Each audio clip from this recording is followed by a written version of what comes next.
Good morning, everyone. Welcome to Pre-Market News and Views by In the Money Stocks. Today is April 14, 2014. Thank you all for tuning in. Let's jump right into the charts here. You're going to see the futures are flying high. They're up 9.5 points at the moment to around 1821 and a quarter, somewhere around that area. They're flip-flopping about a quarter tick. Not a big deal, but let's see why the futures are higher. Is the news so great out there? Are things better? Or is it just that the dollar-yen is trading higher? And this is my guess. Dollar-yen is really taken off to the upside. You could see it put in a little bit of a low last night, a little triple bottom, right around 9 o'clock, 9:30. And then after that, it's been upside, upside, upside. As long as dollar-yen moves higher, liquidity flows back in the market, and you see the futures now trading up 10 points. So that's the bottom line. That's how it works. Dollar-yen in play. Dollar-yen moves higher. Stock market moves higher. Dollar-yen starts to fall, come back down to earth. Watch out for the stock market. That will also fall and come back down to earth. Right now, futures are soaring, so we'll leave it at that. All right, let's get into a few different stocks here. Big news today is Citigroup. Citigroup supposedly beat their earnings. I don't know how much you want to make out of it. I think the revenue side was a little bit light, but I could care less about any of the earnings. Bottom line is, stock is up. It closed at $45.69. It's now trading at $47.30. I will have some levels for a short on the gap play. So again, come over to the chat room, 9 o'clock in the morning. We'll have those up. We will have some resistance levels for Citigroup. We'll look to do a scalp short on this play sometime today. But right now the stock is pretty strong, and it is a strong gap higher. So we're not going to look for a lot out of the stock. We're just going to look for a little bite out of it. But nonetheless, we do think that it could be shorted. One stock that I did see this morning that was weak today was National Bank of Greece. Ticker symbol is NBG. And for whatever reason, Greece has been actually doing a little bit better. But the stock today trading at 462, it closed at 522. I just thought I'd bring that to everybody's attention. Not sure why that is down. But nonetheless, National Bank of Greece is lower today. That could be problematic. But right now, as long as the dollar-yen remains strong and remains in a position where it's going to trade higher, I think the stock market will ultimately trade higher and ignore anything taking place in Greece. Let's take a look at some of these solar names today. We're going to start off with JKS, which is Jinko Solar. Stock closed at $25.43. It's now trading at $24.90. But you can see this morning it was much, much lower. So a lot of these solar names were a little bit lower at the start of the day. They look to have recovered some. You can see the same case there for CSIQ, also JASO. So solar stocks could be in play today a little bit. We'll see how they shake out for the most part, but they're ones to keep on the radar. Let's take a look at this Edward Life Sciences. This stock is catching a pretty big bid today. Stock closed at $72.96.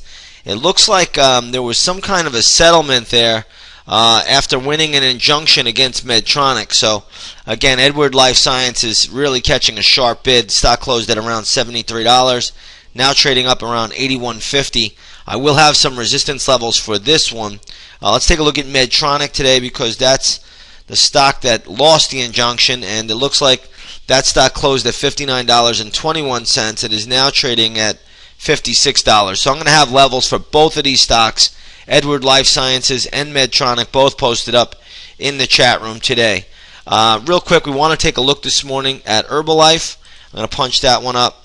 This stock was hammered on Friday. It is catching a little rebound today. Stock closed at $51.22. Today it's trading at $53.68. So a decent little rebound for Herbalife. Be careful with this stock because there's so much news surrounding it. Are there investigations? Are there criminal charges? What's going on here? And Carl Icahn and I believe Ackman are both fighting over this, and it's going to be a duel to the finish here. So you want to be a little bit careful with this one. If the stock does trade higher, watch for resistance around, I'm going to say around $58, right around that area. Should be some near-term resistance. So keep an eye on this one. This will be in play today. But again, who knows the news surrounding it? You don't want to get yourself too caught up in the danger. But nonetheless, it is really all over the place. So you got to be a little bit on the cautious side. All right, let's shift gears here a little bit. Let's go over to the gold market this morning. Gold is trading higher by $3.50. So it's a decent pop for the GLD. GLD now trading at 127.40, closed at 126.93. Gold looks fine to me right now. I really don't see any problems here with gold. The pattern on the chart may go sideways for a little bit on the daily chart, but other than that, gold is holding up pretty well. So I think traders want to be aware of that. There really doesn't seem to be any real problems in the gold market. Looking at the oil market today, there's a lot going on in Ukraine and as well as Russia. So you want to be aware of that. I really don't think oil is going to drop that much with all of those geopolitical events taking place. But nonetheless, crude is flat this morning, just down 1 penny to $103.73. Let's take a look at the USO. It's a good proxy for trading light sweet crude. You'll see this morning this is trading at $37.36. It closed at $37.18 on Friday. But there's definitely a little resistance up there around $37.75. That's going to be a double top resistance level going back to March 3rd.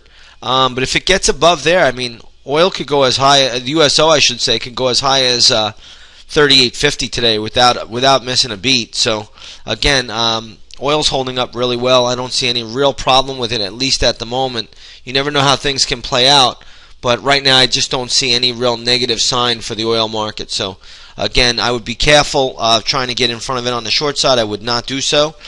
With all the geopolitical events, anything can happen at any time, and that could easily spike the price of oil.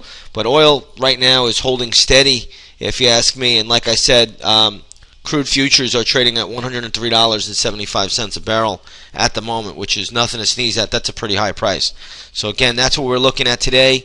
I'm going to keep today's video a little bit short and sweet. There's not all that much in motion, but the futures are higher by about 9 points, and obviously you know why. It's just simply the dollar yen. I don't care what CNBC says. I don't care what Bloomberg says. These guys may talk about bond yields, this and that, and the other thing, but it's right here. When this goes up, the stock market goes up. When this goes down, the stock market goes down, and that's really the bottom line. With that said, everybody, I want to wish you all a great trading day, and we'll see you on the charts.